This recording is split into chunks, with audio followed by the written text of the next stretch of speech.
Speed on the Street ng Battle League Phase 1, nandito tayo sa Yard House. Yun, pangalawa sa huling laban na Magingay! Yeah! Yun, shoutout sa East Town, sa kay Jam Mendoza, RB Mediante, B-Rabbit, Hypebeat. Shoutout sa Craft at kay Angel Olianes. So sa kanan ko, galing pang Valenzuela, Magingay para kay Zay!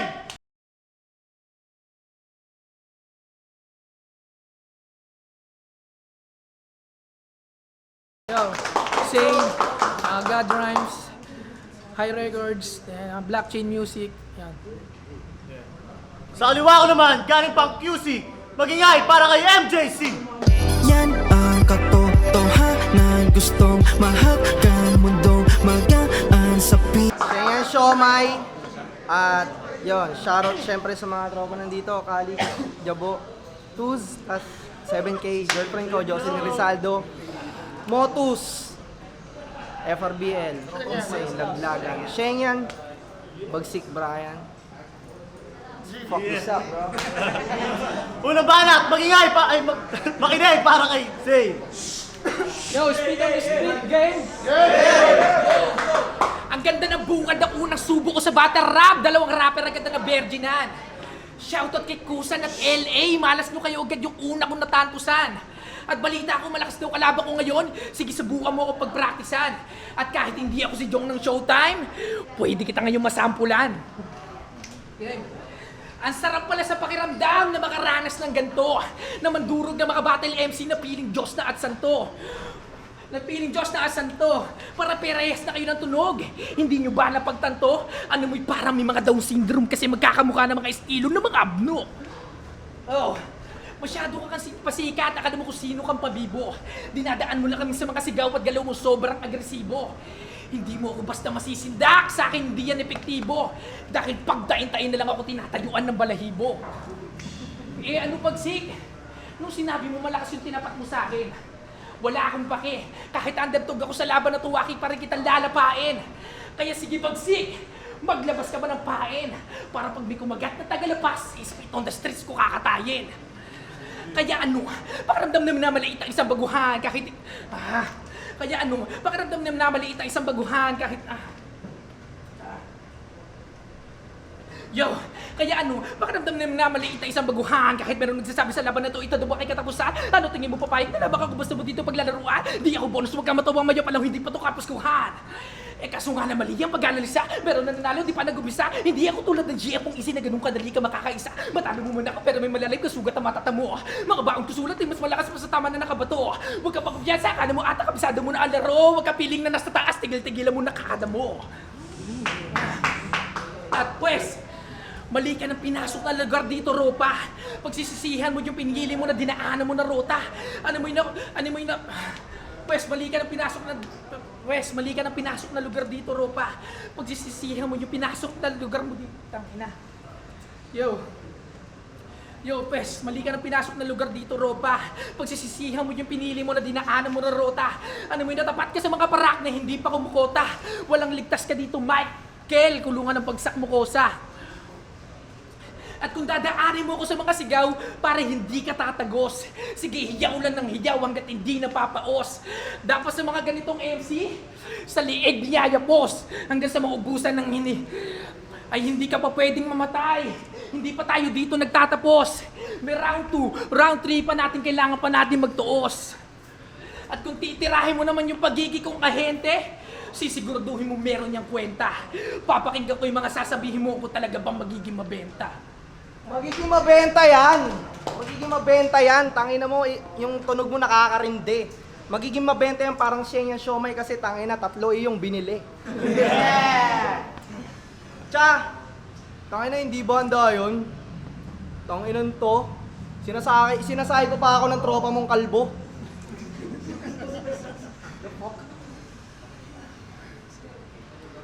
Mukha kang miyembro ng Chickser. Ina mo, ang pogi mo para mag-rap battle. Itsura mo para magkakabuni pag humawa ka ng lighter. Ganito yung klase ng rapper na binibimpuan muna bago sumalang sa mga rap contest. Sobrang OG mo mag-rap, ikaw lang yung may Hello Kitty na Nike Cortez.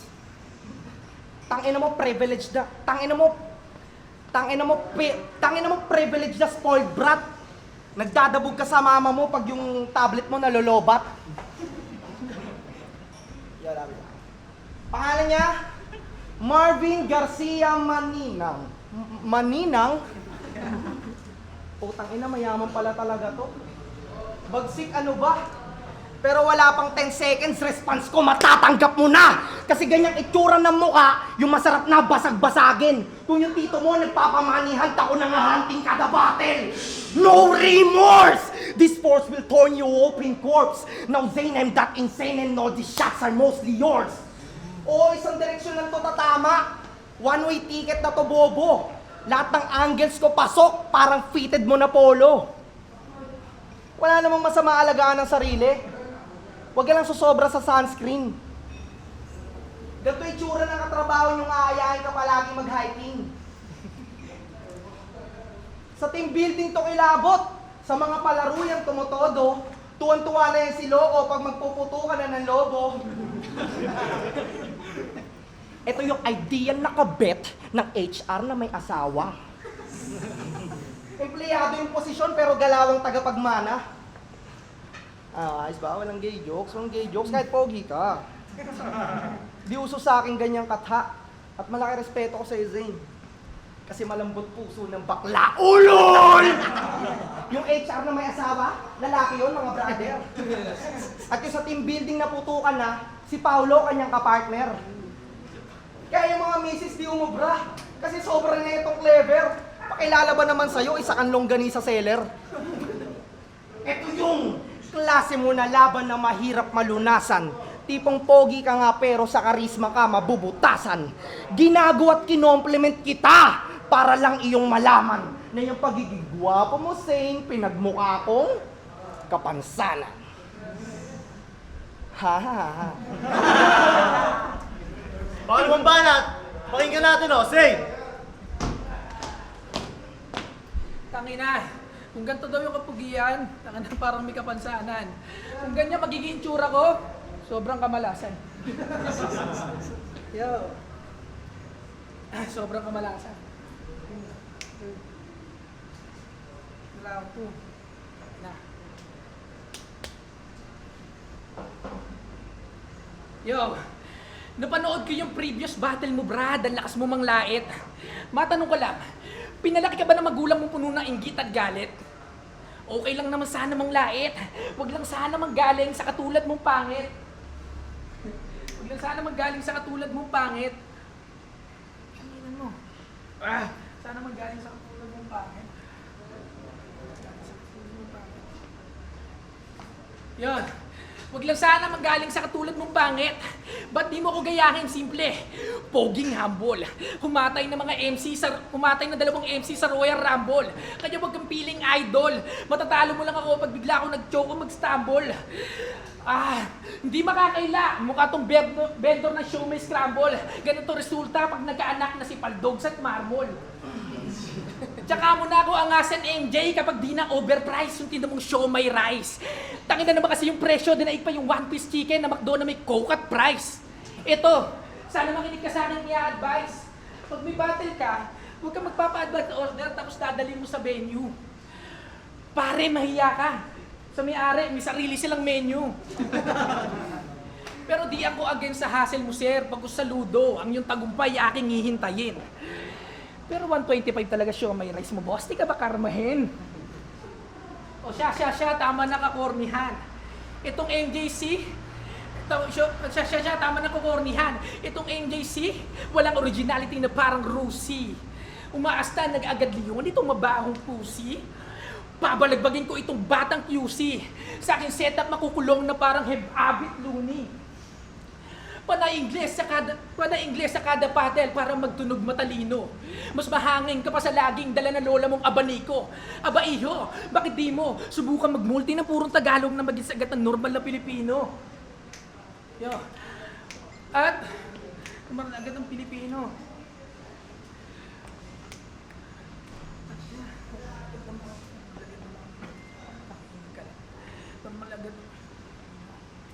Yo. At balita ko, adik ka daw sa pag-smoke ng marijuana. Paano? Pag di kasi nakapap yung utak, hindi gumagana. Kahit di ko naman sabihin, nalata na sa mukha ang pariwara na. Bagay na bagay nga sa yung kanta ni Looney kasi yung buhay mo, bale wala na. Konting battle na lang MJ, yung pamilya mo, pare wala na. At yung laban nyo ni C6, mukha ka dun galing sa mental. Inaasar mo siyang walang motor, yung service mo nga galing sa rental. Tsaka sino yung nagpapromote sa'yo ng battle mo nun ya? Masyadong controversial. Nagpapromote pa kayo ng facial dito sa mukhang special? Ano nga bang karag ng MJC? Mukha kang scammer na nagbibigay ng flyer sa peking agency. Na kapag sinama kayo sa kanyang office, malaki ang tendency. Nahihinga na lang kayo na kahit magkano. Pag walang napala sa inyo itong fake MC. Wala ko. Yo! Congrats, boss! Congrats! May bago na namang addict na nakapasok sa flip top na malakas ng kumpiyansa. Congrats, Boss Arik! Malaki ang tsansa na madadagdagan na naman ng mga rapper na bibigyan mo ng pampiyansa. Bibigyan mo ng pampiyansa. Yo!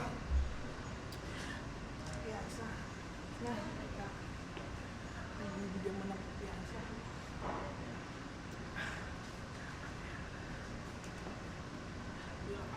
Yo! Pansinin nyo, pag bumaba na to, galit na galit. Pansinin nyo, pag bumaba na to, galit na galit. Mura na mura, akala mo natalo sa scatter. Paano? Pag bumabattle siya yung problema, paano yung problema niya, dinadala niya sa battle. At hindi ka malakas, MJ. Hindi ka rin veterans. Lagi ka lang galit, baka need mo na mag-maintenance. Maintenance po, ano ba yung pagkakila dito? Pagkakila nyo. Tangina, 249 to, lo. Sobra mo ng wak. Kasalanan ko ba kung yung pagkain dito hindi masarap? I love you, Yard House. I love you, Yard House. Diba?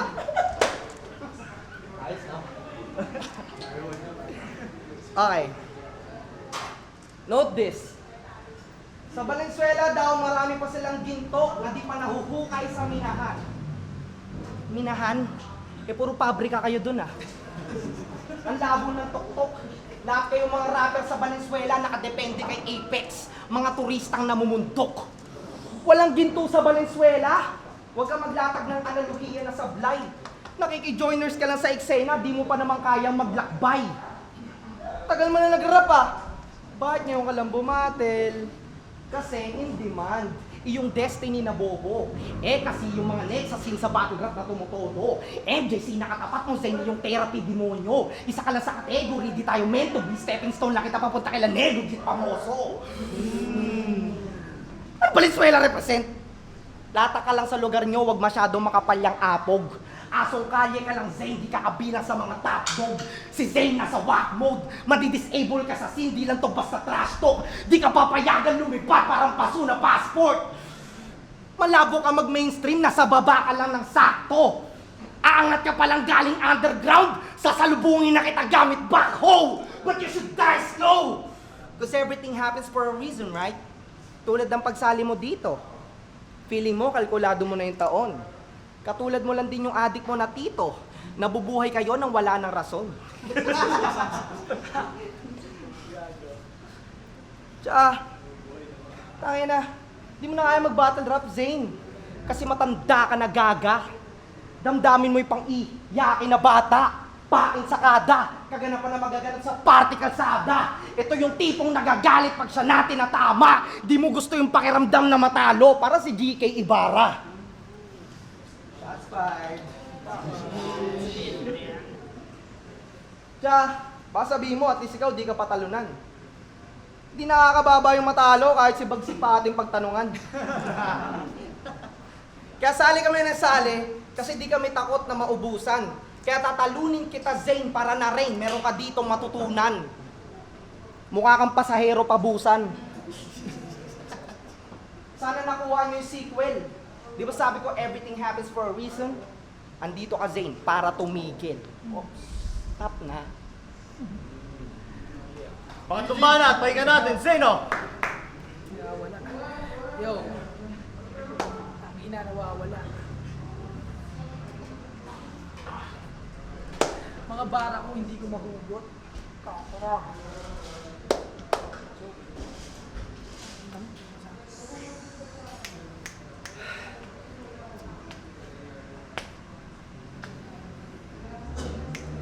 Tangina, nakaka-distract. Kung kinain ko yung siomay. Sama kasi ng lasa. Hindi. Tangina, nawala na ako. Sensya na.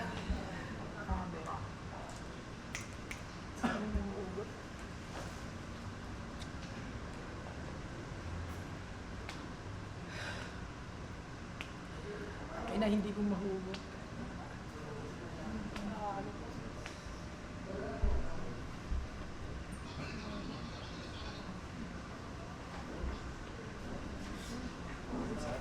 Oh, time.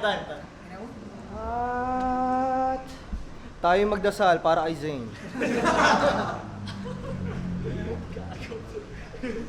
Ayos lang yan, tol. Ayos lang yan. Bawi na next time, ha? Okay lang yan po. Baba, di ba?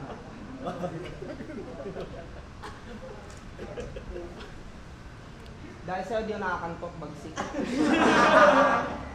Ilan linggo walang poking na lasap. Pero ayos din pala no? Pagsapit ng May 9, merong pusi sa harap. Spit on the street! Ngayon yung masasaksihan ng unang paggiba. Ito'y delayed gratification tamo. Nakuha din kita. Ako'y todo kabisa.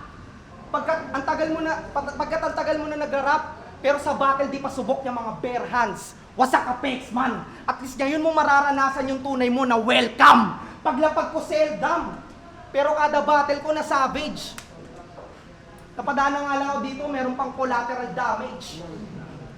Tanging mararamdaman mo lang, masakit na pagtanggap ka tapat mo bumakbak. Yung palo ko ay pang frat. Huwag madaliin, nadali ka rin sa aking mga tanim na lambat para kang gobyerno ng Pinas. Matagal ka ng palpak. Ayos ba? At, alam niyo ba na yung Valenzuela yung pinakabobong lugar? Ayon sa survey na na-announce. Saan ka nakakita ng mayor? Tangina ng checkpoint house to house. Tanga ba kayo, ha? Tanga ba kayo? Kung yung Bulacan yung pinakamalubak, yung Valenzuela naman yung pinakaburat. Kasi ayos pa yung kalsada, tangina ginigiba nyo na agad. Tangina mo, nasa balagtasan ka kaibigan at ang mga kasabihan dito ay payak. Kung kaya't, kung anong kasalanan ng isa ay kasalanan yung lahat. At ito na. Ay, hindi ko polo sa Suzuki. Ayos din mga sasakyan nyo dyan. Tatagal ng 3,000 araw. So sobrang ganda, tangina nyo yung mga motor ko dati, lapitin ng nakaw. Kaya Mr. Ahente, di ako nasisindak sa mga pakikay mong tindig. Puso mo maingay yung pintig, ako'y dalisay mang lintik. Kaya sa bossing ng Suzuki, mas mabuti ito'y inyong iligpit. Kasi buti pa piyesa nyo matibay sa di matibay yung dibdib. Aking pahahagingan lang saglit. Kita-kit sa flip-top!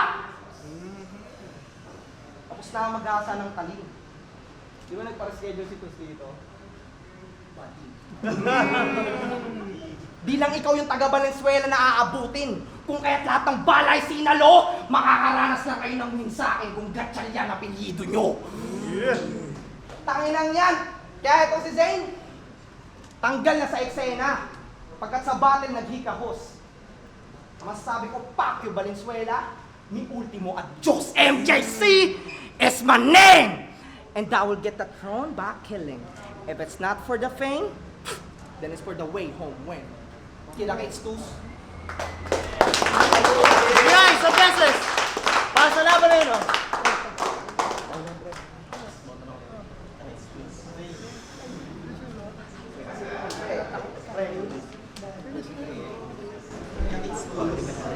Isa ba, boss?